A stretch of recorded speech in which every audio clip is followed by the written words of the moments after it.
भक्त का प्रेम ईश्वर के लिए महापास है, जिसमें बंधकर भगवान भक्त के पीछे पीछे घूमते हैं। इस भक्त प्रेम में न ऊंच है न नीच, न छोटा है न बड़ा है, न मंदिर है न जंगल, न धूप है न चैन, है तो बस प्रेम की पीड़ा। इसे तो केवल भोगने में ही सुख है। जनाबाई की भक्ति के वश में होकर स्वयं भगवान मूर्तिमान होकर जनाबाई का हाथ बटाते थे। जनाबाई के संग भगवान चक्की पीसते थे। भगवान विठलदास के दरबार में जनाबाई का क्या स्थान है।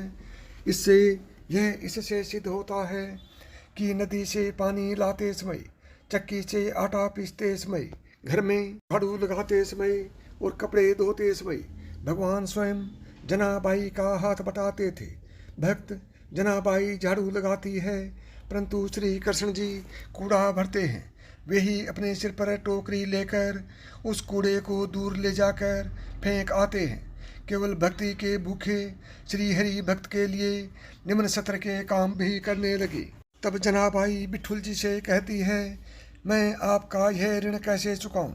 अपने भक्त और अनन्य चिंतक के योगक्षेम का वहन वह दयामय स्वयं करते हैं। किसी दूसरे पर वह इसे कैसे छोड़ सकते हैं, जिसे एक बार भी वह अपना लेते हैं, जिसकी बाहें पकड़ लेते हैं, उसे एक क्षण के लिए भी छोड़ते नहीं हैं। भगवान ऊंच नीच नहीं देखते, जहाँ भक्ति देखते हैं वहीं ठहर जाते हैं।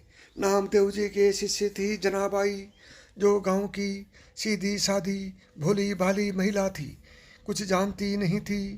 नामदेव जी ने कहा, पोथी ग्रंथ तू पकड़ना नहीं जानती, तो बस बिठल बिठल कहकर वह बस गुरु के एक शब्द कान में पड़े और बिठल में मन लग गया और रटते रटते वर्ती दत्ताकार हो गई। और महिमा ऐसी प्रकट हुई उसके भजन कबीर जी के कान में पड़ी और सोचा, ऐसी भक्तों के दर्शन करने के लिए तो जाना चाहिए। कबीर जी पहुँचे पंढरपुर। पता पूछते पूछते वो एक छोटी सी गली और घास फूस की कुटिया में रहती है। ये क्या हुआ, कबीरदास जी के साथ वहाँ एक दुर्घटना घट गई कि जनाबाई झगड़ रही थी अपने पड़ोसन के साथ। अब आप ही कहिए, आप किसी महात्मा के दर्शन करने जाएं तो वो किसी के साथ झगड़ता नजर आए तो आपको कैसा लगेगा। सारी श्रद्धा तो पानी में हो जाएगी ना। कबीर जी क्या सोच कर गए कि बड़ी नाम निष्ठा भक्ता है, वो झगड़ा भी नहीं है। किसके लिए? गोबर के उपलों के लिए। अब कबीर जी ने कहा कि अब झगड़ा भी हो रहा है, किसी हीरे मानिक के लिए नहीं, गोबर के उपलों के लिए। तो कबीर जी ने जनाबाई से पूछा कि बाई, झगड़ा भी कर रही हो तो किसके लिए? तो जनाबाई ने पूछा, तुम कौन हो, तुम आए क्यों? जनाबाई ने कहा, मेरे उपले साधारण नहीं हैं। तो कबीर जी हंस दिए, अरे गोबर का ही तो है, इसमें असाधारण क्या है। जनाबाई बोली, मेरे उपले तो भजन करते हैं, मेरे उपले तो बिठल बिठल बोलते हैं। इसने मेरे उपलों में अपने उपले मिला दिए, इसलिए झगड़ती हूँ। कबीर जी ने उपले उठाए और कान से लगाए और कहा, मैं निर्णय करता हूँ। 2-4 उपले उठाए और कान से लगाए और यहाँ वहाँ फेंके।